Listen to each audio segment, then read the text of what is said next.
Tata steel पक्षरु जीवन रक्षा उपचार संबंधी तालीम कार्यक्रम।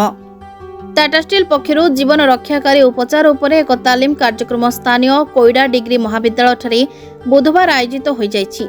महाविद्यालयर प्राय 75 जन छात्र छात्री को टाटा स्टील फाउंडेशन प्रशिक्षक सर्वेश्वर बेहेरा, वीरेन्द्र महांत एवं मिताराणी साहू आपातकालीन जीवन रक्षा उपचार उपर प्रैक्टिकल डेमोन्स्ट्रेशन जरिया एही तालीम प्रदान करथिले।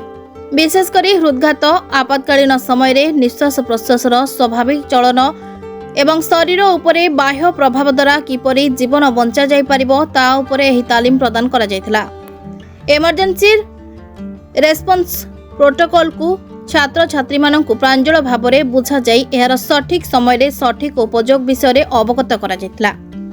कार्यक्रम शेष रे अनुष्ठान अध्यक्ष संबित महांती एवं सह अध्यक्ष प्रदीप पटनायक एही तालीम उपदेयता संपर्क में आलोकपात करी शिविर पाई टाटा स्टील फाउंडेशन को धन्यवाद जणाइथिले।